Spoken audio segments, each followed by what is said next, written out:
Okay, so today we got Scott Kindle in the house, Hello. and we're gonna be talking about a bunch of shit, treatment, uh, current events, Yeah. right? We're gonna be Anything that pops up. getting a little non-political. Yeah. Okay, you know what I really want to talk about though is this $24 billion scandal. You want to talk about that? What's the $24 billion scandal? I Oh, think half dude. of this because it's like I pay attention to the news, but I'm also like a Okay, constant juggler of things. So like my amount of news watching wait till you see this. This is so is funny. pretty minimal. Oh wait, shoot. What did I do? Okay. Is it showing this on the stream too? Yeah, Uh, yeah. This is what's going on here now. So this was in 2000. Oh, yo, what's up, dude? Yeah, yeah, yeah. Okay. He is this the detox guy? So look, in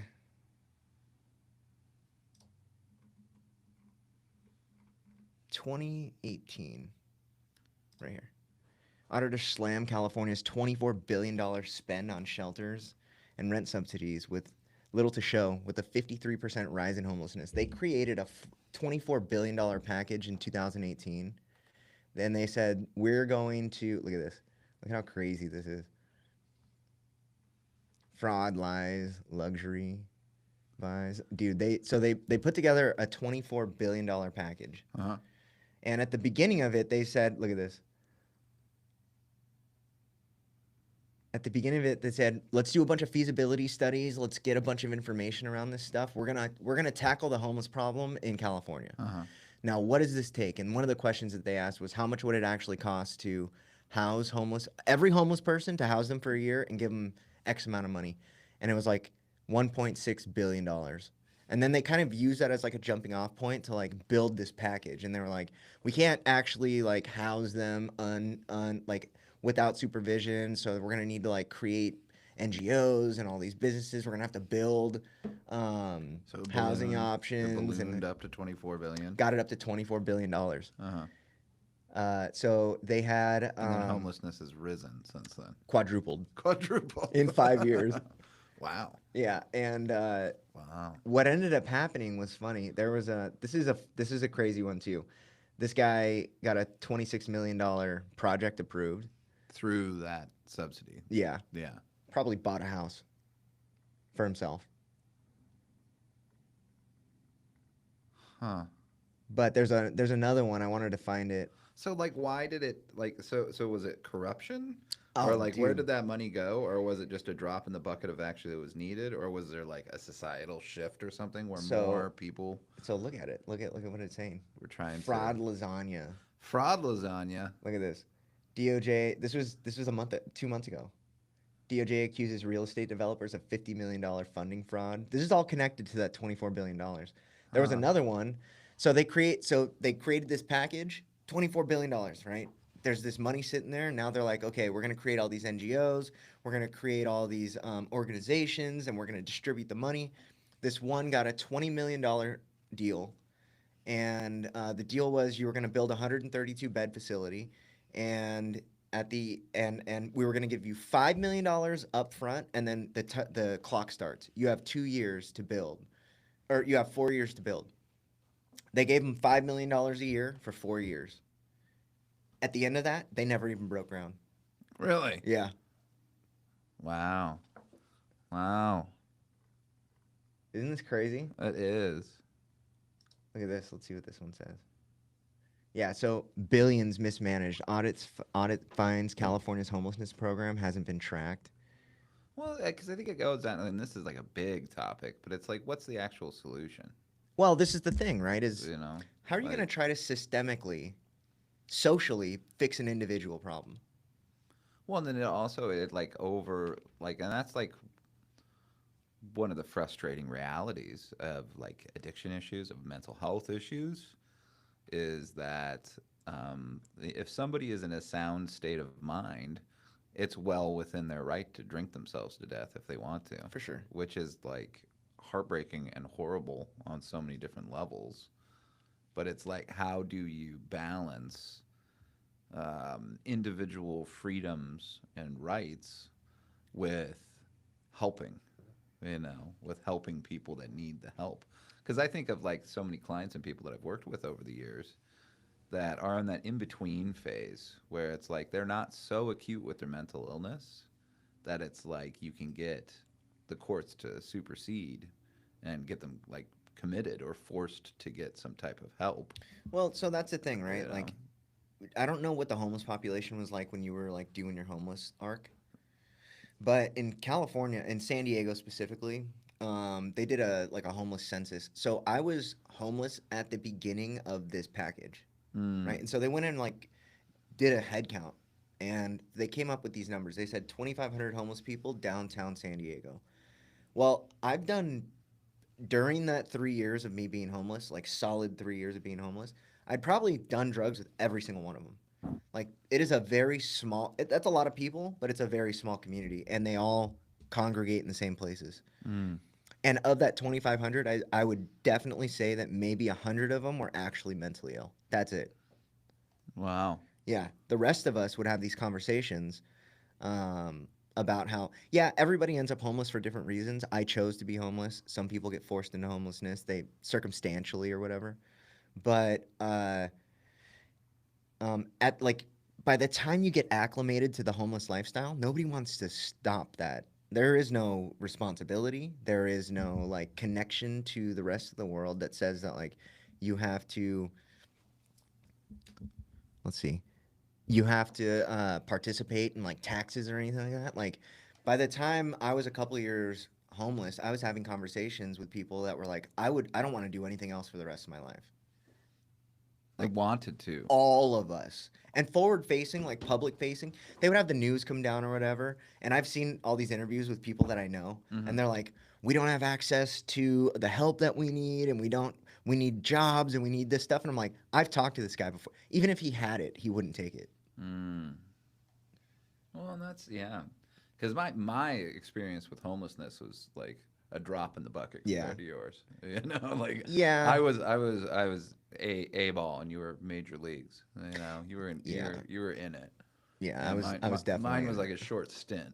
I mean, I was dipping my toe in the pool. were you Yeah. hanging out with other homeless people? Technically, yes. Yeah. You know, but like they were just purely people to do drugs and booze with. Yeah, for You sure. know. Also, Colorado homeless, the homeless situation is very different. I was homeless in Paradise, Mm-hmm. year round Paradise, right? We didn't have cold weather that could kill us. Mm-hmm. We didn't have like here hot summers that could kill you. Like Mm-hmm. we were just, Mild. dude, it was Mild weather. very, I mean, Well, people, that has to be like another part to consider as well, you know?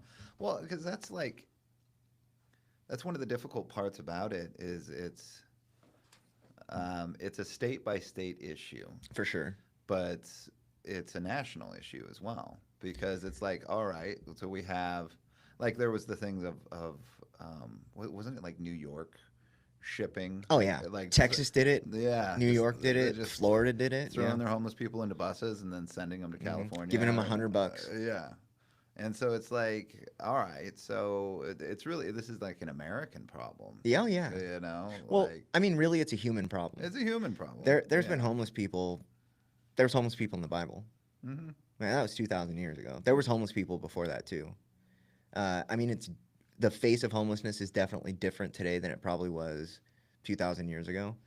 I don't know. Let's see this. Have you heard during the highest point of COVID, foreign countries put all their homelessness in hotels, etc., and then kicked them all back out? Yeah, they did that in California too. They were giving Mm. housing vouchers for in San Diego. It was a Motel Six, and then it was one Motel Six, and then like a Comfort Inn, where the government paid for all of the rooms for like 6 months, Hmm. and you could like go there and get housing Mm. during the COVID crisis. Well, yeah, and that raises a good point because I wonder just like how much data is out there for just like the cause of individual homelessness.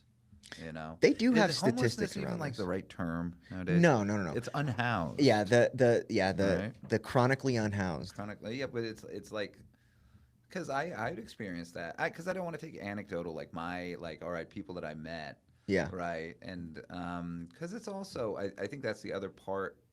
I would just be curious, like what are the statistics? Like what percentage have the opportunity and have like resources at their disposal, but then don't elect to do those. And then it's also then like another layer below that is like what's the reason behind that choice? Yeah. And I know like for me at least it was because I was in my brain was so upside down in wiring Hmm. that I had detox was equivalent to death, Yeah. Yeah. and Yeah. Yeah. so it's like if you have that type of a substance issue, then it's like, yeah, I'm not going to choose to go into that program because that means I'll have to go through For detox. sure. Or in other words, I'm not going to go into that program because I'm going to die. I mean, You so know, how 12 years, right? 12 what? How long have you been sober? 14. Okay, I hit 14. 14 in November. Yeah. So I'm part of this Facebook group, Hmm. and we're having this like it's been going on for days now. Somebody made a post that was like, um, anybody that's kicking drugs in jail needs compassionate care, and they should be put in detox instead of jail, and they need Matt and all this stuff. And I'm finding out very quickly that counties across the United States, like everywhere, they're giving people Suboxone. Hmm. And my whole thing is there is classifications of criminals, right? Hmm. There's like the criminals that are criminals that do drugs. And then there's the drug addicts who commit crime to do drugs. Right. And then there's just the psychopaths, Hmm. right? There's like all these, and it breaks down. And it seems like the majority is column B, people that are, Yeah, just kind of stuck. And they're carrying a load of like trauma and shit, neglect and abuse and generational stuff, and yeah, everything that kind of goes along into why somebody uses to begin with, hmm, and then they're stuck in that cycle. I know that was my case, yeah, where it's like any kind of illegal thing. I didn't have a criminal record at all until I got arrested that first time. yeah. You know, Well, you shot for the moon on I that shot for the one. moon on that Yeah, one. Yeah, but like, but I like I'd never even had a parking ticket before that. that's amazing. And yeah, and then I dove into the pool head first. What was your max exposure on that again? Um, it was 87 felony counts. Okay, so Yeah. did they ever tell you like if you got convicted of all of this is the Oh, amount of it time was that it a would be? hundred and something Yeah, years. It yeah, was yeah, yeah. insane. That's so funny. And I think they told me that just to like have me shit myself and Oh take yeah. whatever deal they plopped down in Hmm. front of me. And then thankfully, all the chips lined up, and I was given a chance to go to treatment and get a deferred judgment, and now I have nothing on my record. The only thing I have on my record now is parking tickets that I've gotten since I've gotten sober. Wow. Yeah. You know what's funny? Thank God for therapeutic communities, right? Because I Right. don't know many other types of treatment programs that the courts are willing to defer that amount of time to. Yeah. No, they gave me a shot. Yeah. Like I mean, hell, that's another rich topic. That's a big one. Oh yeah. What was the second comment? I believe some of the homeless do choose and prefer it so they can live the lives the way they want to. Yeah, but it's also it's like how many of the people that like, because I know I remember being in like the thick of alcoholism and addiction, and being just like, all right, this is my life. I was just destined to be an addict. Yeah. This is my life now. I'm fine with it. It's cool. Everything's good. Everything's fine. And so it's like how many of those people that say, no, this is the life that I want, are just kind of numbly resolute to being like, I can't stop and I don't want to stop. I'm giving up. They're in a place of hopelessness. There's also a level of comfort. Yeah. It's like Well, it's almost almost like being their comfort zone, resigned. like their comfort zone. Oh Like yeah. it's what they're used to. Hmm. You know. It's also you don't. It's a very easy place to stay, Mm. as far as decision making. Mm. For me, at least, that's how it was. I was like, I could get my life together, and for me, there was a very clear path to that, right? Like, I had options. I had I had family that like kind of laid this out. It's like an Mhm. open invite, right? Like, if you're fucking your life up, go.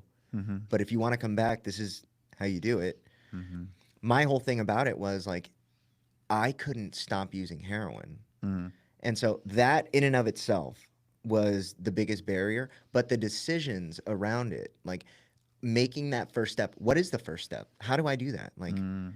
Well, then how much of like that fear around that first step was guided by, the shame and the guilt and like having to like face up and lean into yeah, hard conversations, like own up to stuff that you did. And it's like, and it's almost just like this nebulous cloud of fear where it's like, all right, I'm just going to stay in my little rut here mhm. where it's safe and comfortable. It gets Well, comfortable pretty quick. The point that I was at, the drug stopped working. mm-hmm. And so now it's like I don't know what to do legitimately, and I got to do something though. My only thought, I've kicked in jail so many times, been in prison. The only thing that I knew is that if I'm going to stop, I'm going to get arrested first. Mm. You know? Well, that was like the only time, like that was, fingers crossed here, the last detox I ever went to. I always want to say that, like, because I don't want to be so cocky as to be like, I'm never going to relapse. That's one, and this is just a side note. It always bothers me when somebody says, I'm recovered. I'm Really? a recovered addict. And it's like, are you? Why does that bother you? Well, it bothers me in the sense that just humility is such like a deep undertone to what recovery is about. Yeah, but what And about the book talks about we do recover? well, yeah, we do recover, but it never uses the term, all right, you're fixed. It never says, all right, you're recovered. Okay. You've reached the promised land where you can put all of this stuff behind you. And like to me, it feels as though that's what it's saying when you say recovered. Because Yeah. I'm 14 years on this journey, and I continue to peel away layers in the onion, Yeah, for man. sure. Like there's more and more stuff to continue to work Okay, on. but to be fair, you're not the average. Your recovery isn't average. Well, Y- thank you. your well, I mean, your I don't know prof- if that was a compliment, but I'll take it. no, it is. I mean, your profession kind of dictates. Yo, what up, dude? How you doing? Your profession and like the level that you're at kind of dictates that you like continually Well, do yeah, this work. but it's also it's like I have optional addition. I have professional Scott, like Hmm. in this field, working and doing this stuff.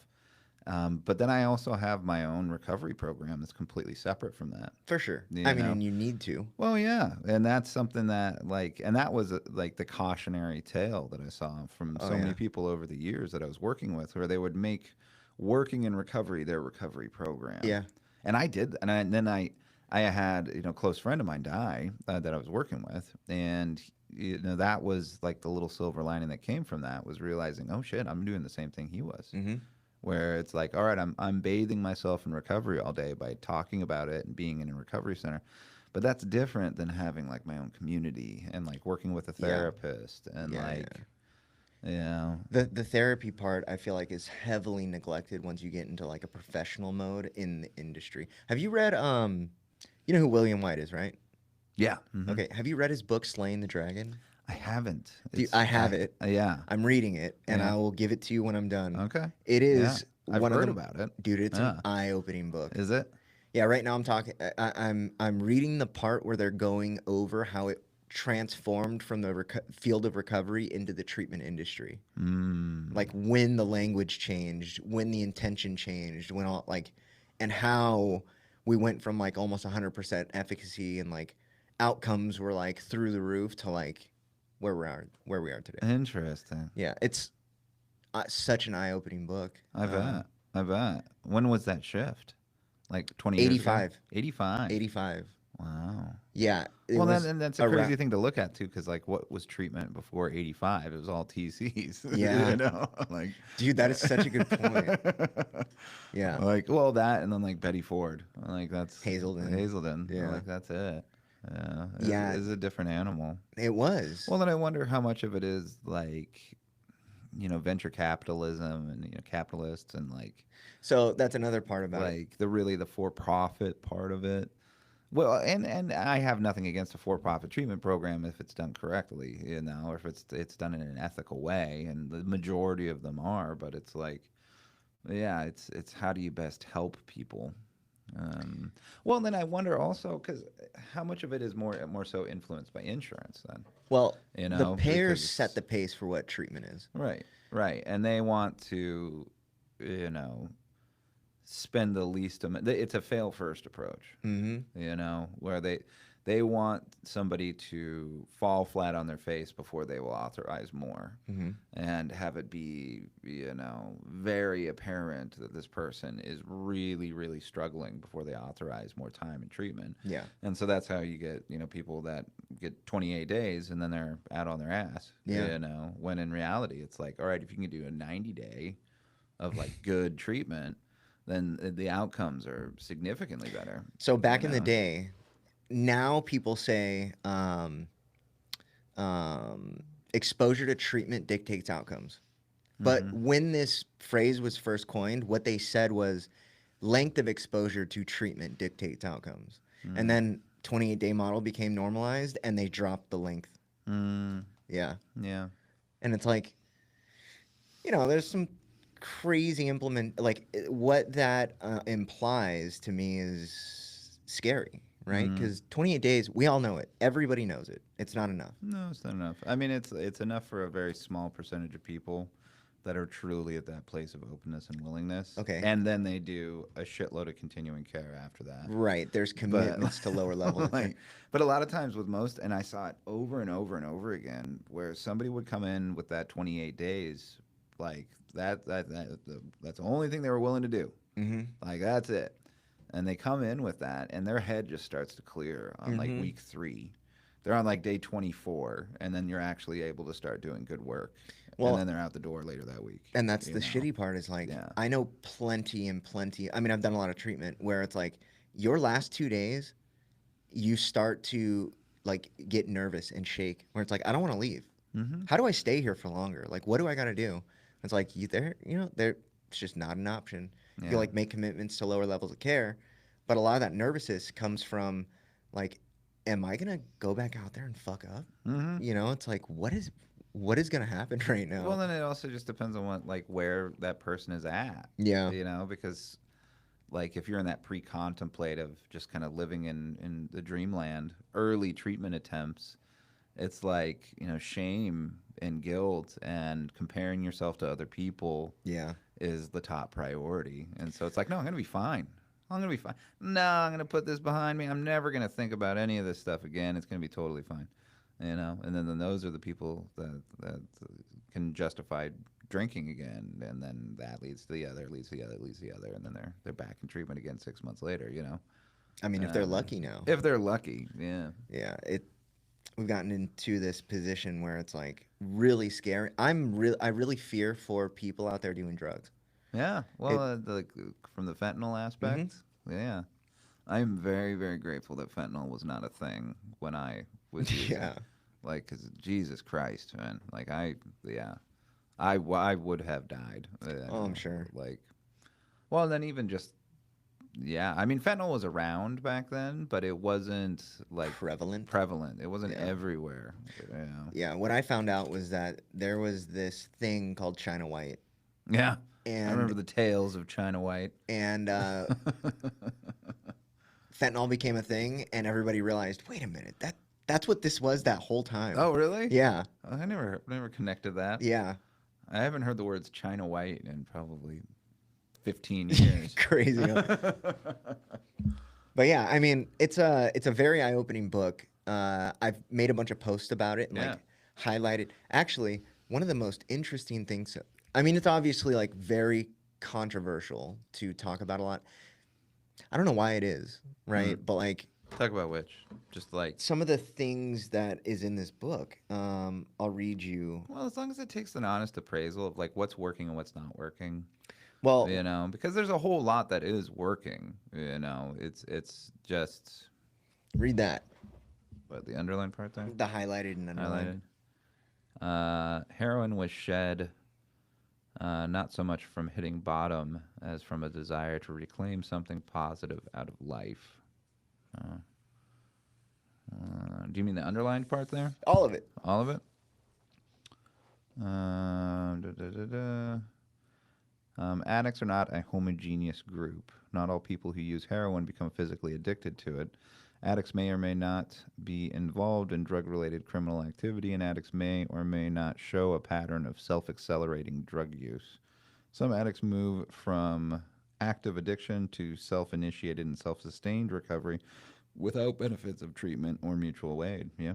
Some addicts stop using not as a climactic emotional decision, but as something that just happens through the serendipity of a new relationship or a new opportunity.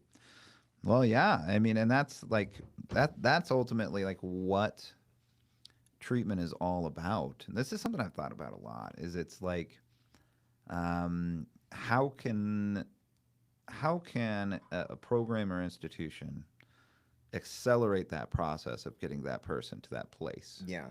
And that's really what it's all I mean, about. what have you come up with? Yeah, I mean, and it's almost like it's not one big sea change, but it's like a thousand little nudges. Yeah, it's that incremental tightening. Incremental. So it's like, all right, if you can get somebody to a place of a perspective shift, Mm-hmm. if you can educate somebody on how trauma and how they were raised influenced how their brain is developed now, if you can gear somebody towards understanding where are they screwing themselves over, Mm-hmm. where are they justifying, where are they like making decisions out of a vacuum. How many times like were we going to make a dog shit decision and we didn't talk to a single person about it before we did it? 100% of the time. Yeah, because we knew that in talking to that person, they'd be like, "Hey, that's a dog shit idea. Don't Yeah. do that." Mm-hmm. And that's such a big part of recovery is living a life of that openness, Yeah, the accountability the levels and accountability, and like actually bouncing ideas off other people or just looking outside of yourself. yeah, You but this is know, all like downstream. How long did it take you to have like that perspective shift?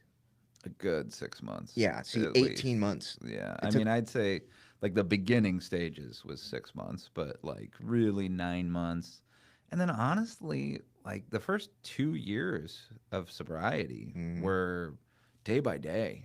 yeah. like I I did not work a great program in those early years, And you were like in a bubble, Yeah. right? Well, and even after leaving treatment, because I went to a place that was like purposely non 12 step. It was very like CBT, very like smart recovery focused, Mm-hmm. which is great. This is still stuff that I integrate into my day to day life. Mm-hmm. Absolutely.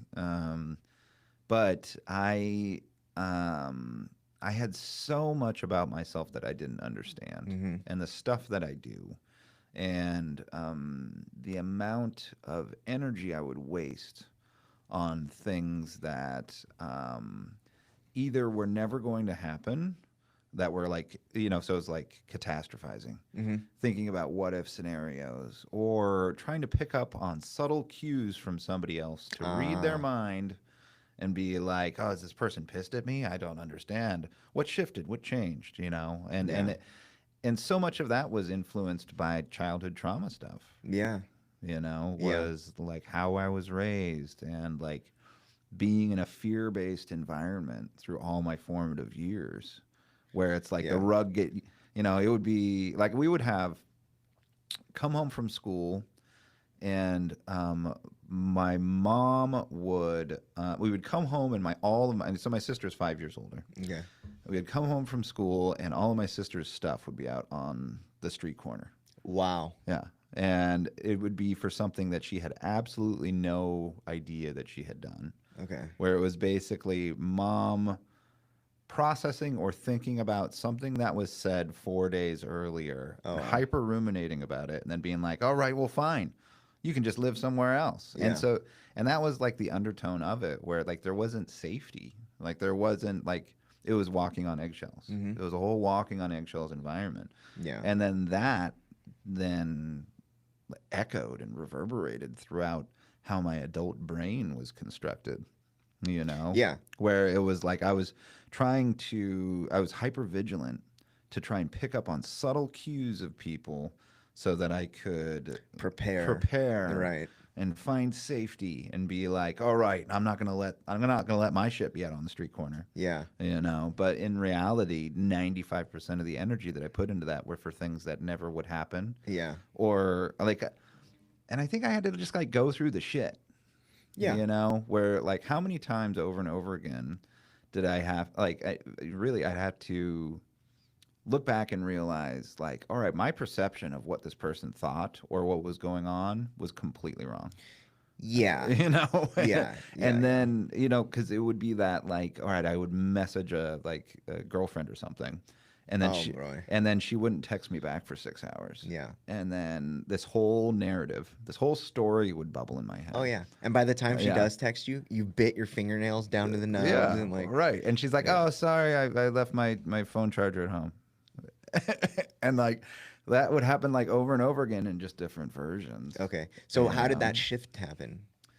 Um, Really, I think a lot of it I stumbled upon, Okay. you know, where a lot of it was by going to therapy Okay. and by diving into a program, you know. And for me, that ended up being this hybridized version of the 12 steps with smart recovery, which Hmm. with everything else that I'd done, where I started to realize how my brain was constructed, Yeah. and like how many of these delusions was that, you know, these false narratives and ideas that I had wrapped around myself and how I interacted with the world around me, like it was all built on a house of cards. It was all bullshit, you know. And then Yeah. you know, you start to unravel it and really like understand like how much time and effort do I put into things that I cannot change no matter how much I think about it, Yeah. you know. And that could be like sometimes people are just not going to like you, you Yeah. know. Like I think of or really like once I put it into the category of something I can't change or control, what other people think and feel, you know, Yeah. where it was under the illusion that like, all right, if I just make the most concise argument, you know, where it's like of like every possible direction, and I prepare, and then I have that come to Jesus conversation, the clouds will part, they will see things my way, they will apologize, they will understand, Yeah. and then that would never happen, you know. That's interesting. And I've never been I it was somewhere around 14 where somebody said something. They said this. And I don't remember who and I don't remember where, but they were like, "Your opinion of me is your opinion of me is your problem, not mine." mm, And it clicked in my head, and I never inherited other people's guilt and shame for me ever mm, again. mm, And then you were talking about like how much of these decisions around that first step is trying to deal with the guilt and shame. I intentionally left my family, mm, and so all the guilt and shame that was literally in my suitcase, not theirs. So they mm. didn't see all of the bullshit and all of the poor decision. Okay. Every time I got arrested, they have like these friends that are sheriffs and like executives in the Yeah, they sheriffs and would stuff. hear. Yeah. They would print the booking picture and then give them the charges and send it to them. Wow. Yeah. So they knew. So they knew like Yeah. in a roundabout way what it was, but I wasn't stealing their shit. I wasn't, fucking my brother's girlfriends. I wasn't like doing bad shit to them anymore. Mm, And I like when I made that decision to cut, that's really what it was I watched my uncle burn every bridge and rebuild it and burn them and rebuild it and burn them to the point where there was no opportunity anymore. It was mm-hmm. just never again are we doing this for you ever again. I watched him do that all the way up until I made that decision in 2012 that I'm just gonna go out and I'll come back when I'm ready. Mm-hmm. But I mean, really, the thing that really blows my mind around what we're talking about is it really took me 18 months before I could breathe. And I Mm-hmm. was in treatment for 3 years. Mm-hmm. And how do you have that? Like, that was 18 months of working at Delancey, like doing all of the shit there, like clearing stuff out of my head, really kind of being ingrained in like this cult, basically, leaving and then going up to this mountaintop program where I was cutting fireline. We would go out at 4 in the morning and we'd come back at like 3 in the afternoon. and we had chainsaws. I mean, we're cutting. So you're doing like fire mitigation. We're kind doing of stuff. fire mitigation. Is Wow. exactly what we're doing. What do they call those guys? Like, isn't there some cool nickname for them? Hot shots. Hot shots. Hot shots are the ones that drop. They parachute in They parachute behind in. the fire. Wow. Yeah. I had a few friends that did that when I was living up in the There's mountains of smoke jumpers Colorado. and hot shots. Yeah, those are like the most badass names They ever. are. They are. And it was cool because we worked with California Wildfire, with Cal Wow. Fire. And So they had people in a treatment program oh yeah, out there doing the fire. chainsaws. Chainsaws. We had a whole line, like Polanski's, like the whole thing. We had I like bet that was a good workout. it was so cool too. The camaraderie, like Yeah. the plus we're like we would start early in the morning. And we're up in like this mountain, right? And so we'd come out, all the stars are out. It's 4 in the Yeah. morning. We get fed, we get coffee, we all pile up into So these is it like the trucks. Sierras or something like Northern No, no, no. California? So San or- Diego Oh, is Southern. very mountainous. Yeah. Most yeah, people think of like the beaches or whatever. Yeah. It's like one of the only cities where you can go snowboard in the morning and surfing at night. Really? Yeah. I didn't know there was any resorts in San Diego. Oh, yeah. Outside of So- San Diego? Big Bear is an hour and a half drive. Huh. Mammoth's like 2 hours. Huh. There's like 3 or 4 That's like right cool. there. I didn't really spend a lot of time in San Diego. It's beautiful. I mean, I've been there a bunch of times, but like not enough to really get to know that part of it. We got to end up there so that I can take you Yeah. to eat. I want the insider tour. Yeah. That's yeah, like yeah. that's the best. So I went to San Diego for my cousin's wedding. Uh-huh. He was getting married in Temecula, and me and my wife went, but we were flying out of San Diego. So we stay there. We got to take care of a bunch of like court stuff, Mhm. get our marriage license and all that stuff. So, but we drove downtown. We're like, you want to go see if we know anybody downtown? So we Mm. go down there, and we saw like the person that I never thought I would ever see again. The last time I saw him, we had like spent 24 hours straight together, and I was so sick. This is when I had that explosive diarrhea shit going on, Oh, yeah. and I separated from him. Megan cleaned me up, and then Wow. I went to go look for him again, and he was gone. Hmm. And he had tripped out, stabbed this girl in the face, and they were trying to give him the rest of his life. And that was the last that I Oh heard my of him. god. So we drive down there and we see him, Wow. and he was like Bonnie and Clyde. That's what he called us.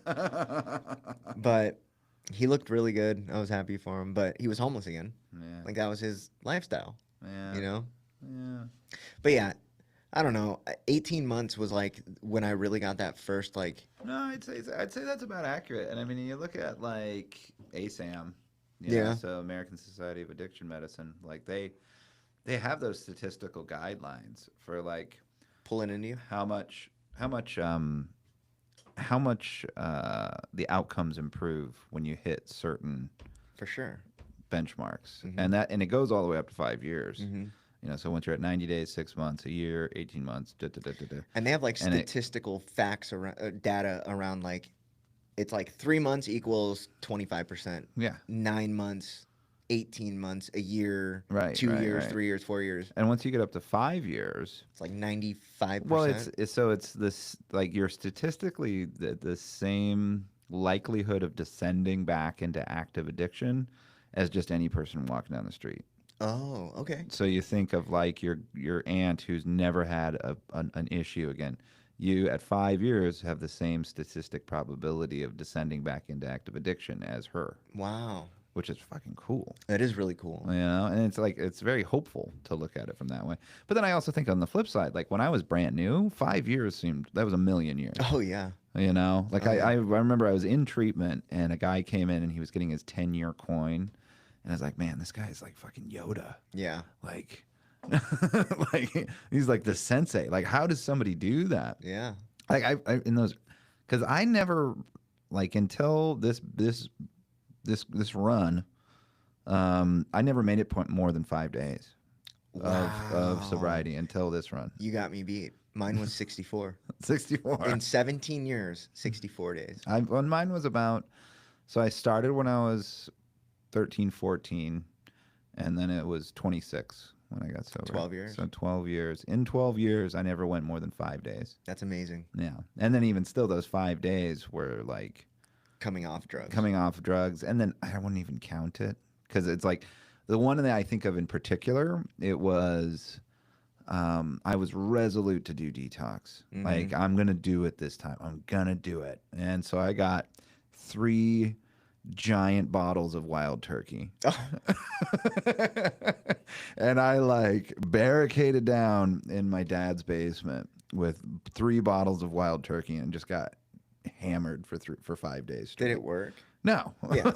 No. I mean, did it work as far as like? Because that's still not even 5 days because I was hammered the whole time, but I was Right. off opiates for the 5 days. Well, I mean, did it help alleviate the withdrawal symptoms? Not really. I mean, it did. Yeah, I got to a place where I was better, but then It's I a went lot of right back alcohol. into it. Yeah, and then once you start up again, then you're right back where you were like Yeah. 2 days later. Terrible. So I was just stuck. And back to your point with it, it's like I needed jail. Mm-hmm.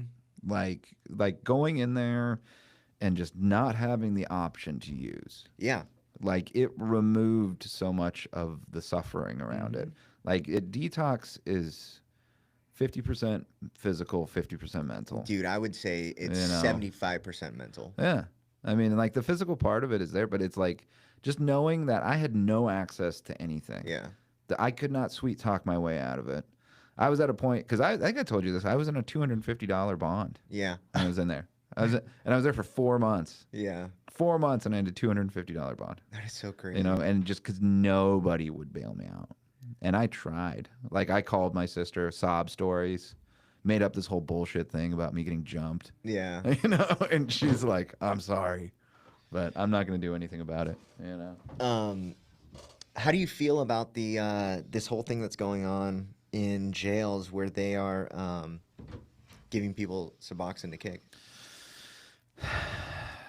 I mean, so there's pros and cons, because if you look at it statistically, right? So the people that are going to overdose and die are the ones who have shaky initial recovery, and then they go out and they'll be like, all right, I know my tolerance is down, I'm going to use a quarter of what I usually would.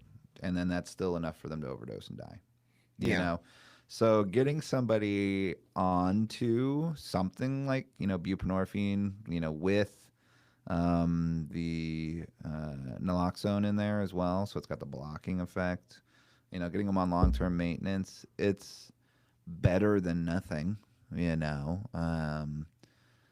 then, yeah, because there's almost the 2 parts of it, right? Because it's like, all right, you can use Suboxone to titrate down, where it's like that's like what you'll see.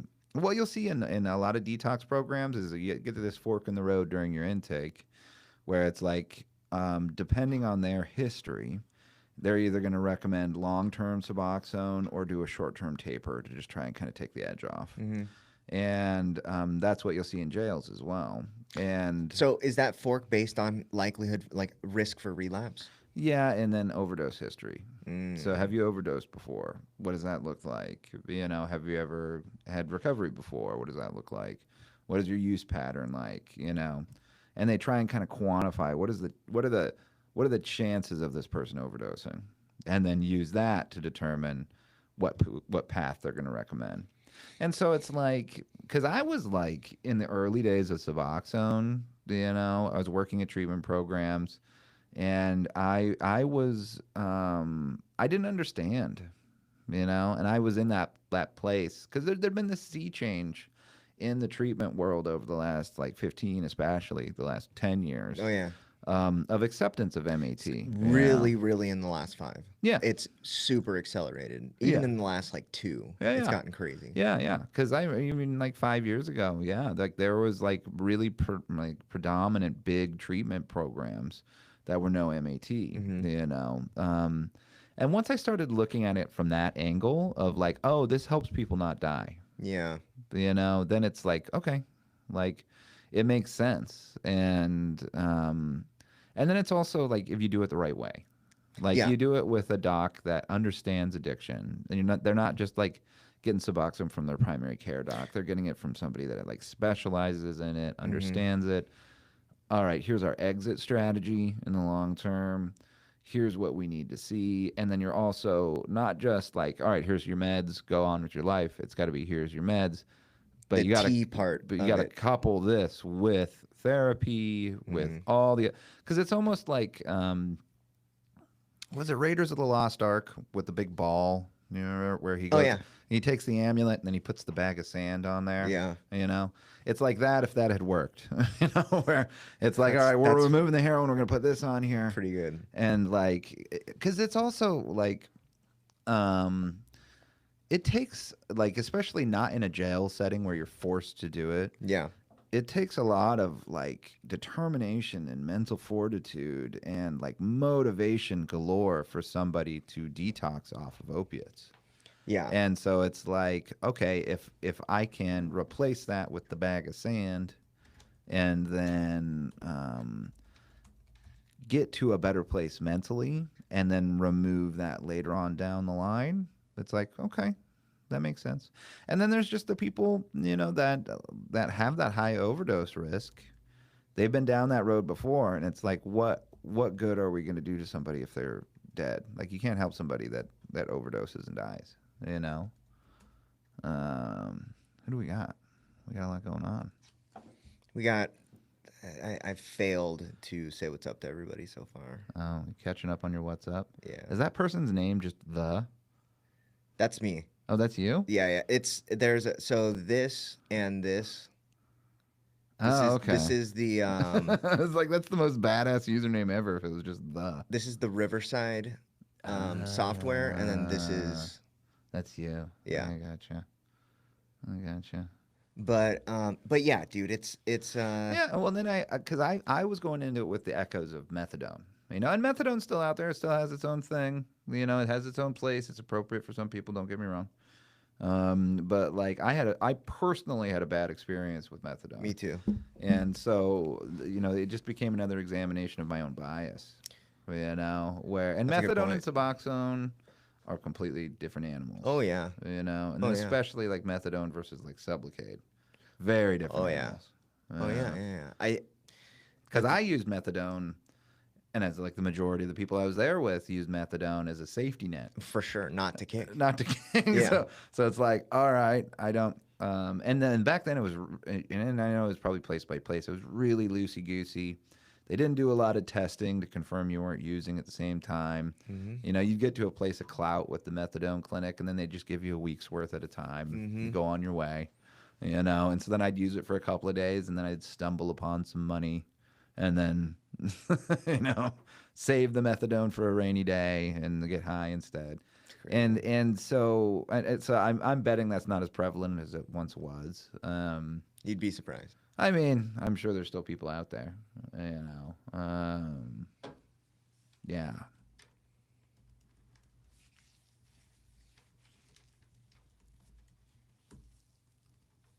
Yeah, it trips me out that like it's gotten to that point, and I think that what I'm seeing in this group chat is that I didn't realize that people are having strokes from detoxing from fentanyl. Really? Yeah, Wow. it's like a really, really common thing. Well, that's the hard part. Like a fentanyl detox is also different than a heroin For sure. detox, you For know. sure. And actually, methadone works way better to detox somebody off of fentanyl than Really? yeah. Why is that? Just how it chemically absorbs in the brain. So, like, transitioning somebody from fentanyl to Suboxone is painful. Transitioning somebody from fentanyl to methadone is seamless. Really? Yeah, I mean, you still got to worry about the precipitated withdrawal and stuff like Yeah. that, but like, it's just I remember my old medical director could explain it 1,000 times better than I could. Okay. But like, that's where some of the bigger detox programs are getting methadone licenses because they're seeing so much fentanyl. I'm And- talking to uh, an NP on Sunday. Cool. She, oh, you met her, the chick that does the rapid detox for pregnant chicks. Oh yeah, Yeah, yeah. she's coming in. We're gonna talk about Nice. that. That'll be whole thing. cool. Yeah. Yeah. Well, you can bring that up with her. You know. Yeah. As I wonder, because like, yeah, like there's, and then methadone has its own, like the government hurdles to be able to have methadone is massive. Like it's a whole different level of licensure. Really? Yeah, So nerdy shit weird. we don't have to talk about on here. Yeah. I'm sure they wouldn't find very exciting. Um, Huh. yeah, I don't know. You want to talk about that? Let's move on to another one. Yeah, sure, Okay, sure. let's see what we got here. We got Trump. We've got scromiting. Oh, scromiting. All right, we'll do an overview because I've heard of this from chronic marijuana use. I'd never heard the term scromiting Okay. until where does that come from? Okay, so scromiting. Like, what is the actual word? What are they mixing? I know vomiting. Screaming and vomiting. Oh my god. Yeah, sounds terrible. Scromiting, a bizarre Sounds like a condition. horror movie. Look at that though. Can linked to chronic marijuana use is on the rise. Like, dude, I've It seems like it's a person by person thing if you scream while you vomit. I mean, I've seen that before. this is a different. So it was a pain worse than childbirth. Oh. You know, Yeah. I was crying and screaming, and I was like, I can't take this anymore, or whatever. Like, Yeah. but dude, this sounds I've really seen this a bad. handful of times, and a lot of times it was younger people that were doing just extremely high potency, like the dabbing. Oh yeah. So they would do just like an insane amount of dabbing every Yeah. day, and like those were the ones that would experience this, So- and it's intense. So it's called cannabis hyperemesis syndrome, CHS. Which is on the horizon use. Habitual use of cannabis, including teenagers, are showing up in emergency rooms complaining of several. Yeah. Yeah. Mm-hmm. Writhing and holding their stomach. This sounds terrible. Like, I smoked a lot of weed, and this seems like not weed. Well, it's just weed is different, Very different. you know, and that because like because I had a medical card, yeah, because I got sober before it was like recreationally, Yeah. and then, honestly, it's kind of apples and oranges. Like, you know, I did a lot of weed when it was fully illegal, so it's like, what major difference does it make on that side? But like, that's like one part that's coming around from it is just like the potency level of marijuana nowadays. It's a completely different drug, you know. For sure. Like that was something the old CEO of a organization I work with, that was like what he specialized on, and he had a TED talk about that. Really? Yeah. Did you About- ever look up Ben Oh, Court? yeah. You made Ben? We use it in the peer support training. Yeah. We Yeah. watched that video. He has books around it and everything too. Like his book is specifically around just like the privatization of the weed industry, and like how His glasses. Yeah. Yeah, totally. Mm-hmm. And it's pretty interesting stuff. I mean, because it's just, you know, this isn't weed from 5 years ago, 10 years ago, even 20 years ago. 20 years ago. Our grandparents' you know. hippie weed. Yeah, that, you know, it's that's where you get scromiting. Yeah. Well, and then because it's also just like cannabis-induced psychosis is a very real thing too. Oh yeah. Yeah. I tried to get Yeah. that girl to come on and talk about it, but It is, yeah, and that's like, so that's another hard part. That was a hurdle from like the treatment world side of it, is that insurance doesn't recognize scromiting. for sure. They do not give a shit, you know, and Yeah. like so you look at like the majority of insurance policies like wouldn't cover a detox stay for a client or for somebody that's like coming in with a history of just using a lot of weed all the time, you know, but like in running this detox program, we would still just keep them in there at our own detriment, because it's like, no, this person can literally not stop throwing up without medication. We got a question. That's it. Why can't I stay off the drugs for like? Why can I stay off the drugs for like 30 days and then have a relapse? Oh, that's a big question. Ooh, I like that question. Why can I stay off the drugs for like 30 days and then have a relapse? Okay, so I think first, this is without knowing specific circumstances. There could be about 1,000 different answers to that question. My first question would be, what does, in that 30 days, what does your recovery program kind of look like? Yeah. So I know historically from working with people and then just seeing it with friends and people and hundreds of people over the years, is like you can white knuckle Mm-hmm. sobriety for a good 30, even 90 days without really working a program. Mm-hmm. And so when I say work in a program, this is individualized to each person, Mm-hmm. right? So it's like for some, it's going to meetings. For others, it's going to the gym. For others, it's going to therapy. For most people, it's a combination of all these different things. Yeah. So my first question to you would be, all right, during that 30 days, are you going to meetings, working on yourself every single day, going to therapy, going to the gym, taking care of yourself, journaling, doing all the shit? Because I would venture to guess the answer to that is no. You know, Another question that I would ask him is, what has your treatment episodes been like?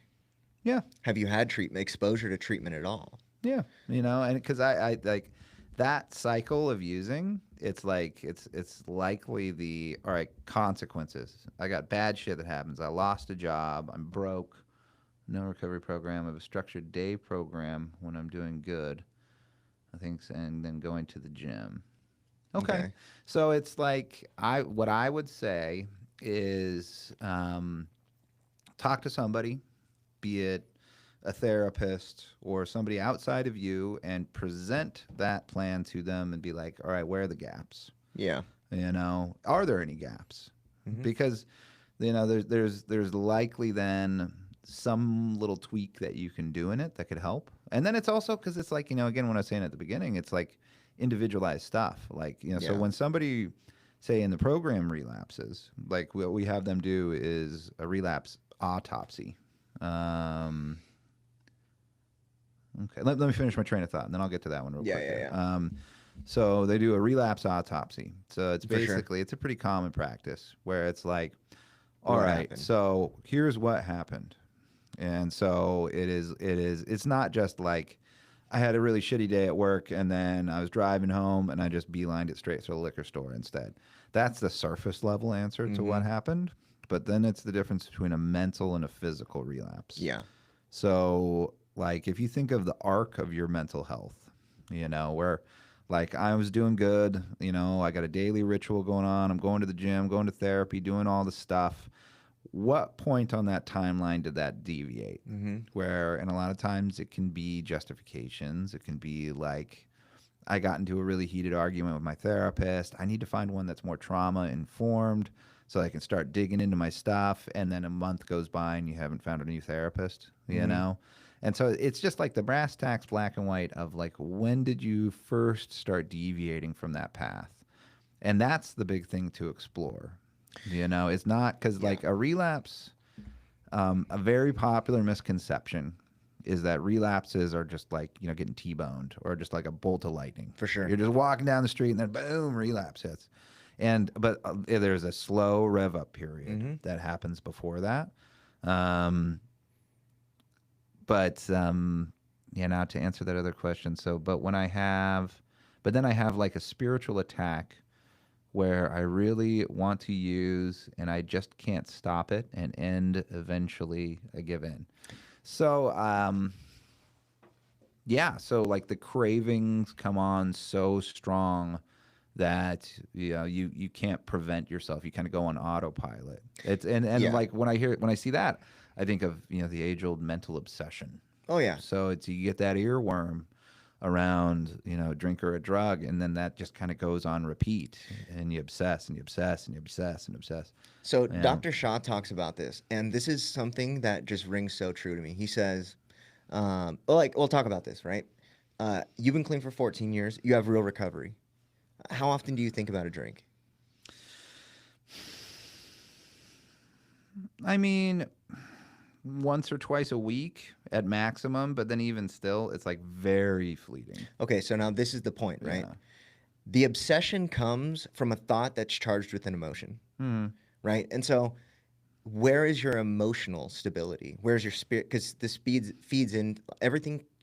It's either everything exists on a spiritual plane or it doesn't. Hmm. And if he's saying there's a spiritual attack, it's where's your spiritual fitness that then translates into your emotional, that then translates into your Sure. physical, that all of this stuff is cascading from the tip top, which is your spiritual fitness. Right. Um, Right. but if you are not putting your emotions, like if that there's not a premium in emotional maturity and healing, then anytime that you have that thought, it can charge that thought and become an obsession. Well, yeah, and I mean it's like, and that's exactly what I would expect for somebody that's less than 30 days Oh yeah. sober. Like you're gonna be in a raw place Mm-hmm. where like little things are gonna cause you to cascade and spiral and like arguments. Like I was talking to so like I work a 12-step program and I have sponsees and Mm-hmm. like this is kind of a part of my like giving back thing. So I've got a crew of 4 to 5 guys usually. And one of them gave me a call and it was 7 a.m. on a Saturday morning where he had just got broken up from a fight in his sober living with a roommate who used some of his body wash without asking him. Oh boy. And so he was literally in this guy's face about to go to blows over some Old Spice body wash, Yeah. and how much of that actually had anything to do with the body wash? Probably none. Nothing, man.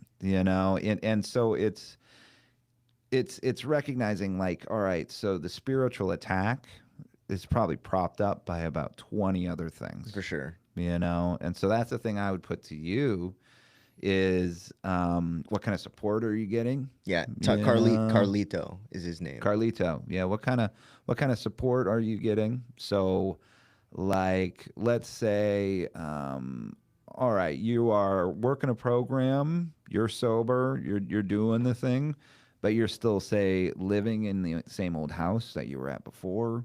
You're surrounded by triggers and cravings, hanging out with the same people in the same place, then that will be another thing that could rev up and lead to that spiritual attack, you know. And that's where something like, because the residential treatment might not be necessary for you. I don't know your circumstances here, but I can't advocate hard enough for sober living, like sober living or supportive housing, where you're just surrounded by healthy people, you know. Support from my parents and from my church. That's phenomenal, like run with that support. But yeah, like going to a sober living program and like being around people that completely understand, walking into a house where there aren't, because it's not even just like, because I'm not thinking like, your mom and dad have a fully stacked liquor cabinet or something like that. It's even just like walking through your parents' house, when you're in early recovery. Oh, that's cool. Wow. International. Yeah. Kind of Walking crazy. like because like just being in the same old place. I The would scene of the think, crime. yeah, man, or like, and it's not even like the place of use. No. It's like I would walk into my dad's house and I would hear a creak on the third step going upstairs, and I would have a flashback to being 14 sneaking out, Yeah. Yeah. or like, oh, I remember that one time I got into a screaming match with my mom right there, Mm-hmm. and it's the smell and it's the feel and it's like all of that kind of like puts a cloud over your ability to find that relief and that peace.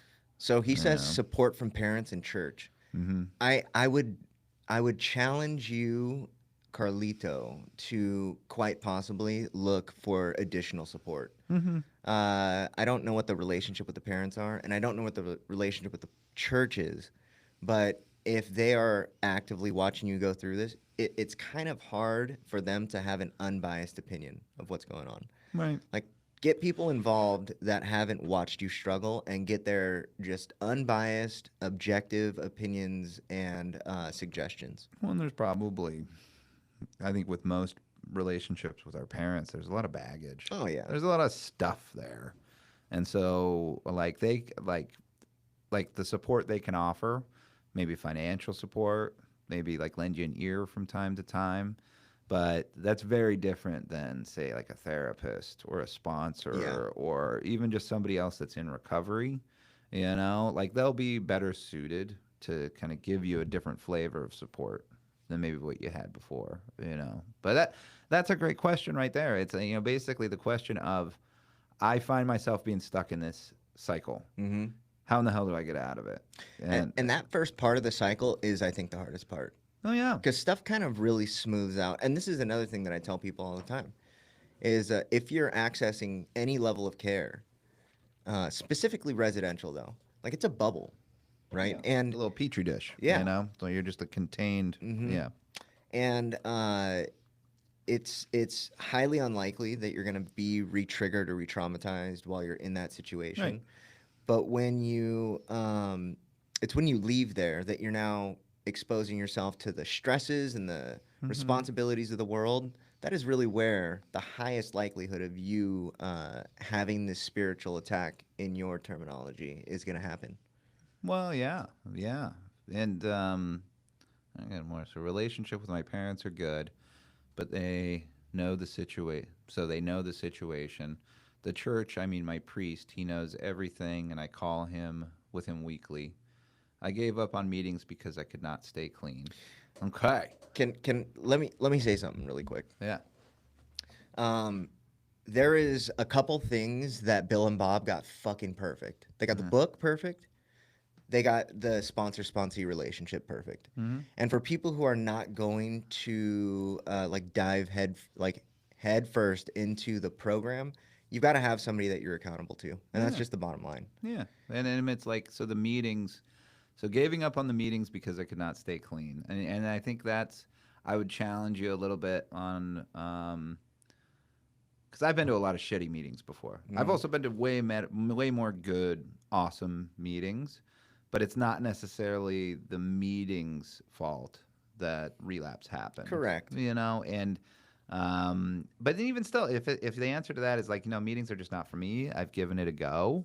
Well, you got to do something, Hmm. and like to your point, like working with a sponsor, like really solidly, like you can dig into a lot of stuff and still get benefit from a program without going to the meeting. And then it's also, um, if you haven't found a meeting that's a good fit for you, or it's not like your tribe, your group of people, Hmm. keep looking.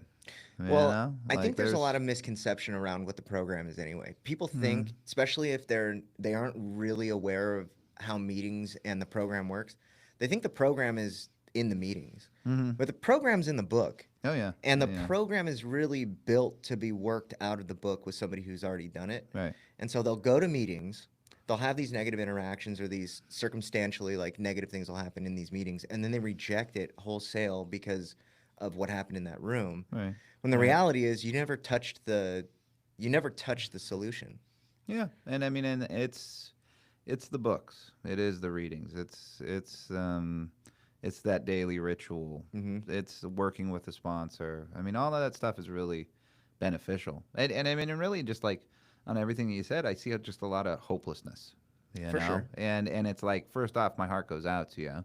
I'm wrapping you in a digital hug all the way in the Netherlands here, because I've been there. I mean, and it sucks, and it's really frustrating, and it's really dejecting, and it's really really hard. So that's the first thing to say here. And then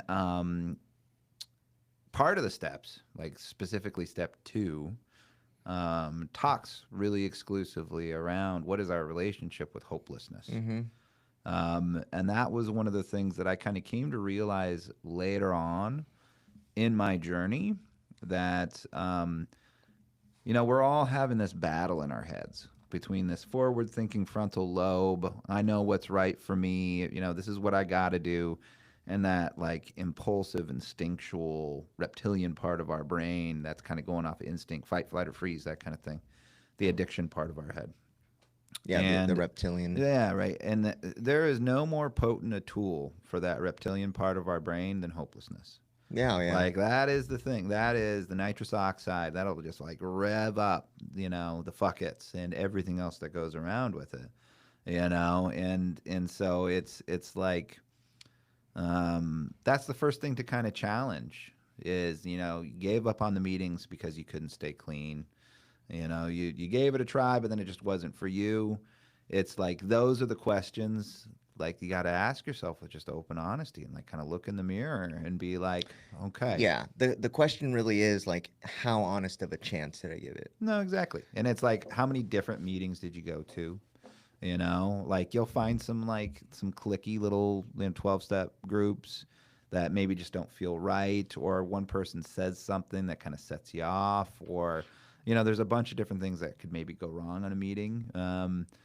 if you haven't found a meeting that's a good fit for you, keep looking For sure. because they're out there. And then that's the cool thing too. I mean, and hell, I don't know, what the meeting scene is like in the Netherlands, but Mm. it's like Zoom meetings can be a great starter. I know that's a big thing in the Yeah, Netherlands is Zoom meetings. yeah. So Well, the, another thing is, so I'm not a 12-step person, hmm right? But I believe 100% that if you do the work out of the book, you'll get to a place where you never have to use even if you don't want to. no, exactly. And I mean, and it's helpful stuff, and it's. And I mean, and that'd be a great question. I'd love to just like throw out to you guys. If you got anything 12-step related, I would love to try and frame it in a different light. Mm-hmm. So if there's anything that you specifically don't like about the 12 steps, that's the shit I would love to hear. And we can talk about that all day. Because that's where so I originally went to a non-12 step program. Right. Like it was very, like I was saying, CBT based, kind of Mm. smart recovery based program. Yelling at each other too. Yeah, that too. Mm-hmm. Um, but it was later on, once I kind of went into, so I was 5 years in when I first gave 12 steps a shot. Mm-hmm. Once I dove into it, then I understand, oh, a lot of this stuff that I was learning in smart recovery and in therapy and in CBT is 12-step stuff in a different packaging Oh yeah. where it's like so much of the stuff that they teach you in the 12 steps. Really, one of the hardest parts is increasing that translator in our brains. I would hear the word God, and I would have this visceral, anxious feeling in my chest, and my mind would instantly go to, my great grandma whipping the shit out of me for saying the Lord's Prayer wrong. Mm-hmm. And then that was the bucket that I put the 12 steps into unfairly, where it's like there wasn't an issue with the 12 steps. It was my trauma and my shit that I was carrying, Yeah. you know? But what are other options than the 12 steps? There's a shitload out there. There's a lot There's of there's a options. ton out there. So I think a lot of it just really depends on, if you're in that consistent cycle of making it 30 days using, making it 30 days using. Also, how long are you using for when you do use? Yeah. Are we talking a one off? Or is it like, all right, you do 30 days of using and then, or 30 days of sobriety and then 6 months of using, Yeah. you know? Or is it 30 days of using, use for a day, 30 days for using, Right. use Yeah. for a There's day? differences there. So first thing I would say is you got to find stabilization. Like you got to get your feet under you. And there's a bunch of different ways you can go about doing that. 24 hours max use. Okay. Oh, So yeah. it's like a Not, binge use type yeah, of a thing. for sure. So, now first off, and again, this is just broad advice here, like, but what I would say a good thing for you to start off looking into, and this is a general rule of thumb in the treatment world, is you don't start off at like the maximum highest level of care. Yeah. You do where you're at a little bit higher, and then if that doesn't work, go a little bit higher, go a little bit higher, go a little bit higher. So doing something like an outpatient program where it's like you're doing group work, where you're working individually with a therapist, where you're in a group, 9, 10 hours a week, doing something like that could be pretty helpful. Um, Okay. okay. And then also, a lot of times they'll have accountability, additional support in that. That could be a great way to go. I would again advocate, man, like that kind of sober living type of Yeah. a thing, coupled with that.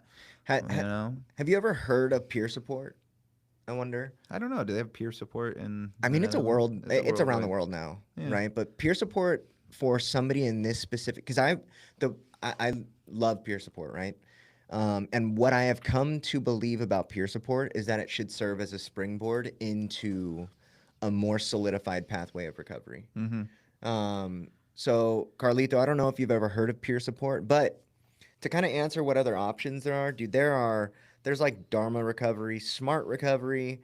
I don't know if you are partial to the Native American way of life or whatnot, but they got the white bison.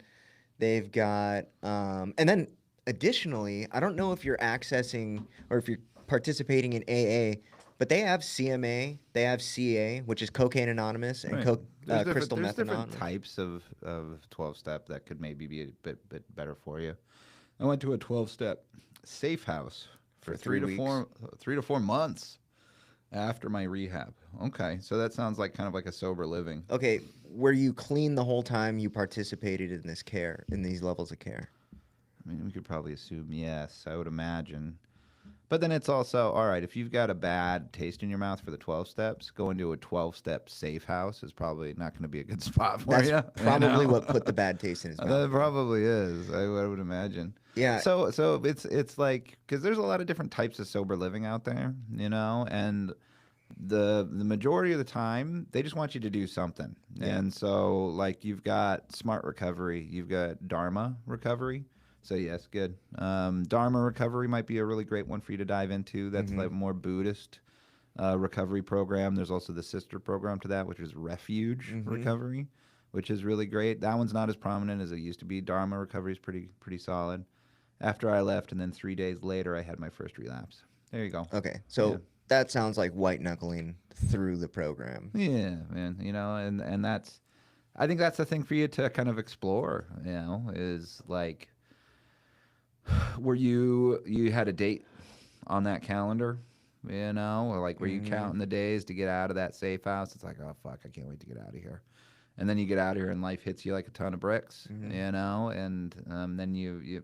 So, I mean, I don't want to speak too much for you here, but yeah, Dharma recovery is something I would really recommend to you to give a try. Smart recovery is a cognitive behavioral therapy community Yeah. program, and they do meetings. There's a Dharma lot recovery of does meetings education. too. Yeah, it's a There's a lot lot of. of education in smart recovery Hmm. that is unique to that fellowship. Yeah, yeah, and it's I mean, it basically it's I don't know if you're familiar with CBT. The trajectory is normally a year. Oh wow. So you left early. Mm-hmm. So there's another issue then. You know, um, I wonder why you left. I think that's a good question for you to ask. Ask yourself here too. Um, but yeah, smart recovery dives into cognitive behavioral therapy. So it's basically that is rewiring your brain. So that is um, recognizing the patterns Mm-hmm. of your thinking and what distortions might be in there, what is reality, what isn't, what do you know, what do you not, the justifications and things Yeah. that we tell ourselves. I mean, and it's really powerful stuff. Mm-hmm. It's really really cool. I mean, one of the first times that I ever heard the term neuroplasticity was part of a smart packet. Yeah. And just the amount, there's a lot of scientific stuff that they go over with Yeah. it Hmm. that it was important for me to know. And I didn't Oh yeah. realize it until I knew it. Well, it's my that type of like CBT stuff is like the epitome of evidence based. Like there's a Mm-hmm. ton of studies and a ton of science of like digging into that type of work like really does help. And like neuroplasticity, that's it's basically the idea that your brain is a hunk of moldable plastic Mm-hmm. that if you do consistent practices on a day in day out basis, you can actually change the way you perceive the world around you. You Mm-hmm. can change the way you think, the way that you feel, Yeah. you know. Talking about like altering your preferred neural pathways. Yeah. And like, Yeah. have you heard Dr. Shaw describe what a pathway is? I don't know if I've heard it. I probably have. I'm not sure though. They are thought patterns. Like Mm. a pathway from your amygdala to your prefrontal cortex is a thought. So think like every time you have a new thought, it's a new pathway. Yeah. And now it's how many times have you walked that pathway? And it's like that cartoon where they walk back and forth and it gets to the point where they're like up to their chin because they've walked it so many times. Yeah. The well worn path. Yeah. He was like, that's exactly how it works. When you have a preferred pathway, when you naturally tend to think that way, it's because it's so ingrained. Yeah. And every time you have a new thought, you have a new option. It's a new pathway. Well, and that's like an interesting analogy because then you think of like, all right, yeah, you're going to a new thought, a new way of thinking that like instead of it being like a well paved, so say that pathway that you do over and over again is like well paved, maintained, pristine, Mm-hmm. freshly pressed cement, and then you're purposely going into the To the underbrush, weeds. into the weeds. Yeah. You're in there with a machete. It's just like uncomfortable, rocks in your shoes, Mm-hmm. you know, poison ivy all over the place, and then it's turning that path through the woods into the new well paved highway. You read that? Let's see here.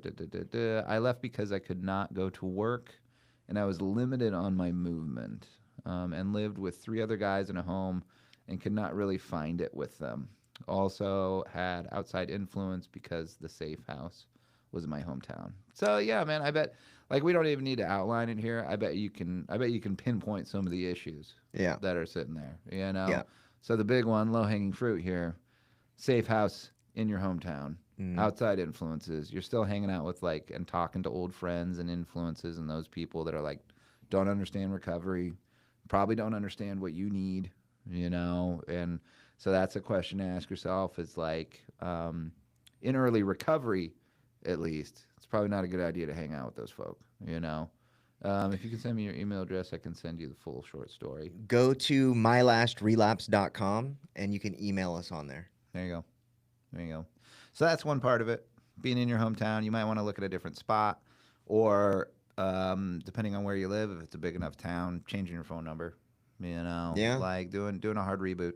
That's the type of thing that like peer coaching could be really helpful for, because that's a lot of times the stuff that they'll talk about. Right? Is like Taylor says it all the time. It's really, really hard to get well in the place that got you sick. It's oh yeah, possible. it's People do it all possible. the time, It's but it's very much difficult. easier if you go somewhere else to heal. It is, yeah.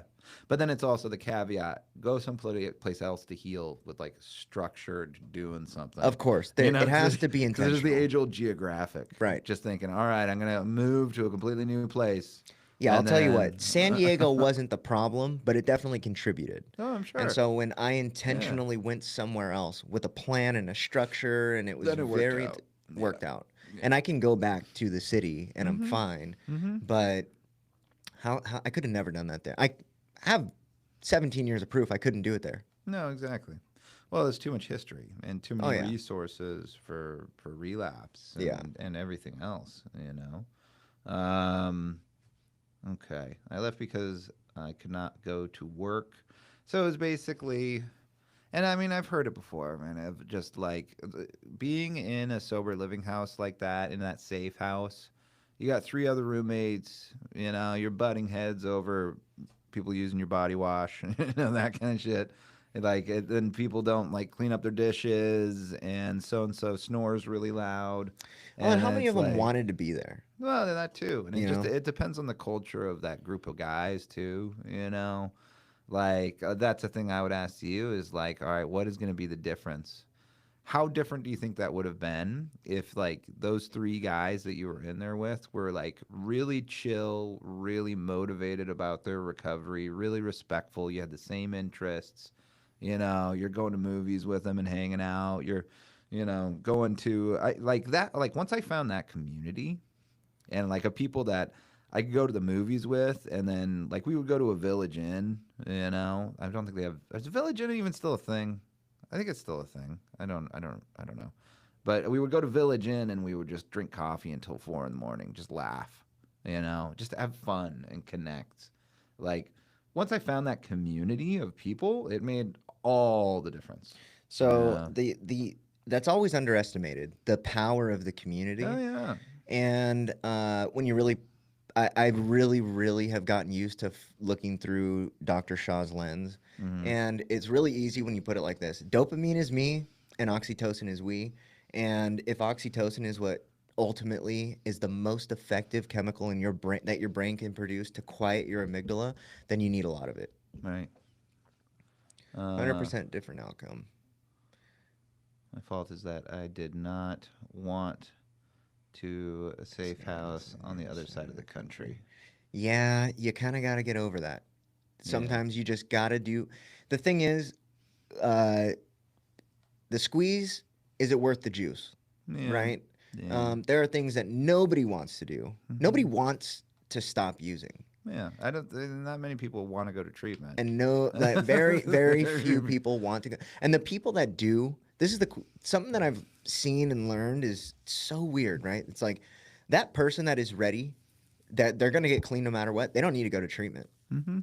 right? They'll do it and they will, and that is what it is. Mhm. It's really the people who are in those stages of change that it's Mhm. most beneficial for. Oh yeah. Well, then I think it's like all right in that question of, um, let's say that's the missing piece, right? Is like that going to a safe house on the other side of the country. Is that a sacrifice worthy of saving your life? Because it's like this is a life and death thing you're dealing with, and I know it doesn't feel like it when you're in the thick of it, but it is. And so it's Yeah. like, is that sacrifice of going to a brand new place? And I'm betting you got, the family, friends. I don't know if you have kids. There's probably a lot of other circumstances for why you wanted to stay in that area. But The it's like, are any of those reasons worth dying over? the life and death, Yeah. when people say life and death, so my addiction was such that it did not want me to die because I help make other people miserable. Mm. So what I ended up thinking about it was this: is that it's either I am going to live a life worth living, or I will end up dying in this mess. So I Mm. might not die tomorrow. I might not, but see, the thing about Carlito is he's using something very specific that is constantly being adulterated with fentanyl now, right? Yeah, that's scary. Yeah. These are times the landscape of addiction has changed drastically in the last 5 years because of the introduction of fentanyl to the drug supply. Right. Right. And I've never seen it. I've looked.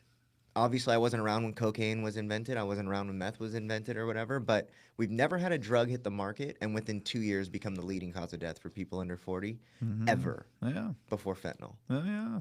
Oh yeah. Oh, exactly. Well, so I mean, one last thing for you, Carlito. I mean, it's I think it's time to take a step back from everything, and really write down or talk to the right person about what are you willing to do, what are you not willing to do, and how much do you think your chances of that success would shift if you were willing to make those kinds of like little concessions? Even if it's just for a 6 month period of time. I mean, that's like one of the hopeful things I want to put to you is that, there's a slippery slope with addiction, right? Where it's like you start using and you use more and more and more and more, and it gets worse and worse and Hmm. worse and worse. There's the same kind of opposite uptick when it comes to recovery, Hmm. where it's like you dig into it and you get some time under your belt, it gets easier and easier and easier. It's Yeah. hardest at the beginning, but it gets easier and easier, like because like nowadays it's like I go out to I mean hell I went to a concert last night Hmm. until I was there until midnight, in front row at this concert with like there's booze and weed smoke all over the place. I did not think of using once last night, Hmm. and it's just not a part of my life anymore. Yeah, Yeah. and it was that neuroplasticity. It's just like my brain has been molded to be different over the years here. And it's like if you do this the right way, where you make the right sacrifices in the moment, or in other words, you invest properly in yourself here, by removing yourself from those situations, from those people, getting that right kind of help, doing the stuff that in the past you might not have been willing to do, you make that investment in yourself. Down the line, you'll be able to live your life and do all the things that you want to do, Right. including the job, the family, the money, the adventures, all of those things that you'll want to do, you'll be able to do again. Keep talking. Yeah. I'll let Julia in. Oh, is she? Yeah. Well, and again, my heart goes out to you. But I mean, yeah, I went on a, I want to say I went on a similar journey. Mine was definitely a little bit different, um, in a number of ways. Oh, is she in? Yeah. There we go. But that's the thing with it. It's like when you look at addiction from a lens of life and death, then it becomes a little bit easier to make those sacrifices. You know. Yeah. I mean, Taylor, right? Like I'm talking Mm-hmm. to Carlito now. Like Taylor. Ask him about how he met me, right? And I didn't know he's been clean for 14 years, and I met him in his recovery. But the reality of this whole deal is the one thing that you can inherit, the one component of recovery that you can inherit from somebody else is the hope. right? And so when you're looking actively for these solutions, keep looking for the hope because whatever you need, like we can't give it to you, but we can tell you that it will be worth it. It might suck. Hmm. Like it'll probably It'll suck probably suck at the beginning, but it's like it's doesn't suck nearly as much as being stuck in that cycle. for sure. It's the what is the saying? So it's like the pain of changing When the is. when the pain of staying the same is greater than the pain of change, then surely things might change. Yeah, there you go. Yeah. Who said that? Somebody said I don't that. remember who said it, but I mean, it just rings true, right? Like Yeah. the pain of staying the same, when that gets greater than the pain of change, then you have some hope, right? Yeah. I don't know what all the details are, but go ahead, go to mylastrelapse.com. There's an email. Just look through the options. You can email us through there Mm-hmm. and get in touch. Mm-hmm. But you want to add anything else? No, not necessarily. Okay. Yeah. Well, all right, guys. Thank you for coming and staying. I think we had like the same three people the whole time, Well, that's and good. people kind of. Our ride or dies here. Yeah, yeah, yeah. All right, guys. We will see you next week. Dr. Shaw and I on Tuesday. We're talking about marijuana. All right. Awesome. Thanks all.